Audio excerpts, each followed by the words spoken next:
Hi viewers, welcome back to my another video. I another video amaga I semjari hujikse reaction video doing a reaction video. I'm interesting reaction video ni. I kisita iti antang na hajarake. I video sing si kitang may singam dabi ay ko weather si kitang nung mangya bukai indoor na yung mangga number ni na kitang singam dabi ay ngapi odu gida makta. Okay, anyway, I reaction video sa amti yang bio nahan ay na reaction video si matang kisita ay hajar kete tak na ko. Asi no ni humni mamang da si ai reaction video na tabi direct video ina upload tau ki ban haba cycle hu bagi ko cycle run bagi cc footage sama ka cc camera footage sama ka low bagi ama thagat khibne adu youtube na adu gi do yellow dollar da kano tawre ai monetize tau pi ya khidre ba ko maram ji kaisuna te ko cc camera da low ba footage haba city huran chinthi gumba natraga arun ma camera ne ba adu na aya ba pi de anyway aina reaction video oina picture screen machada oiragadi yabai chance layeba ko maramda ai isagi vocal yauba ai isa yaujabani na yabi ai adu ai try tawrage mayam interest ya interesting oiba yamna nokningba yam sungakpa adu gumba cycle huran bagi cc footage amakhakta capture tawki bai tare masagi hurale mission masagi direct masagi cycle gumbagi type ta masai cycle gi type ta kana puraga thawra chakri si ko amti yemina si ko ai video se uchara ke ba ko anu mayam comment to biro ba ai channel si video si comment to biro ba si kadai da man bagi ha si khangba so yaurang ga ne ba ko yam kuiraba video ni chumna sum ai thaga chabani sum mayam gi entertainment on my mong si yam nokningba hai tare ko aduna mayam comment to bi thawal district manung dani ko aduma chu ai hin macham pijaram ge okay yaminar si okay sida haure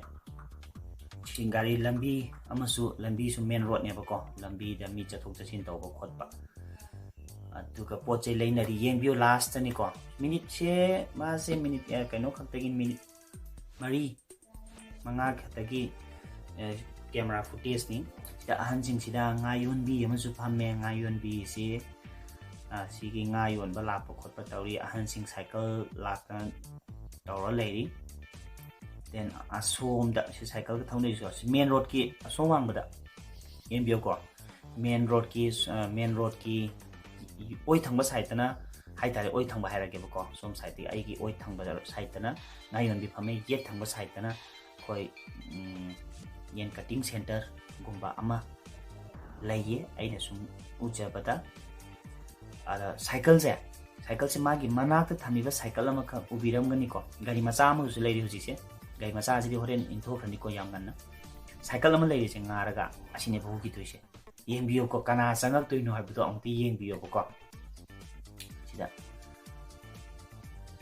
music sidi aina sum mayam gi sum nungai na ko temina sum lai bu yeng nungai te music aina sum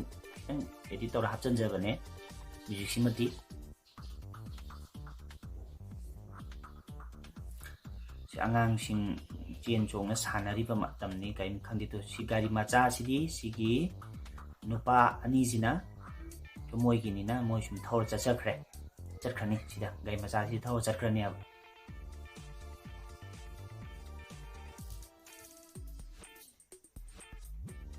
yem bio ko la kono chang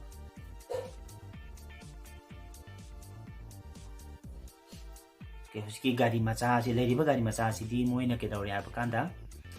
thor chakhre na adugi mana ta leba cycle cycle ma ka ngara leise asine hu doise te hu lak pa mi sine ba ko yamna nokningba tai mai ma sa gi cycle gi type ta ka tawra thor chakhi duine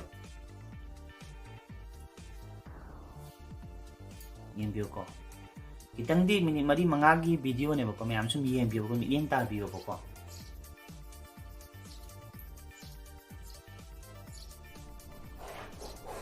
sida ama angang ama changakani angam changakani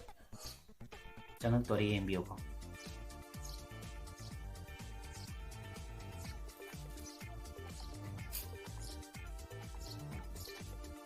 main road at mapan dani tawrise yam kanna manung junction khochan bana te direct main road ki hek mapan mafam ne ko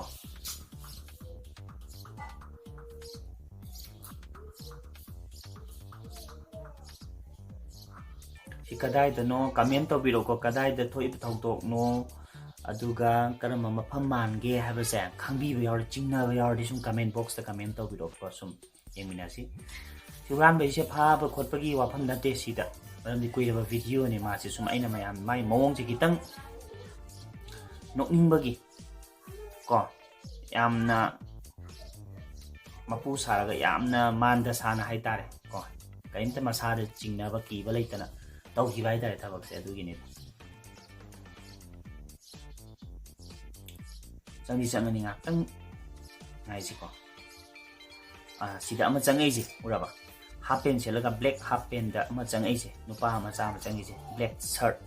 amali da si nupa sini komuni yang biyo ko ai simber circle su tawrakani ba so sida mai lambi mai lepi se so aina sida circle tawi se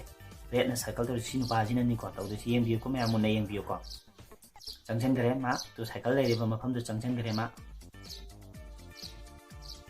mai cycle na te ba ngasai gi yela dukan ama cutting tori bara na to dukan lai se mai gi cycle ma lin tra to pe da kai no ka ai khang tre to ma si cycle je pai re cycle pai re aduga pham ba ju sit ta na ta ma le ma ji maning de pham ma thau re je loi re video ma maning de ka pham ma ga thau video ko cycle je mai tar ga ma gi cycle san thau re ja smaina video macam ga ina thengna ja bai tare adu sum ina upload taw jara kuni mayam sum mai mawong si yeng buda nokning bu da ai sum mayam da ai sum yeng aning da on aning da sum share taw jara kuni okay video sidi matang ji tanga si loi jara ge ad mayam na nung si video ai ge channel asi so asuguma tongan ba interesting videos reaction videos prank videos mayam ai sum taw jara ke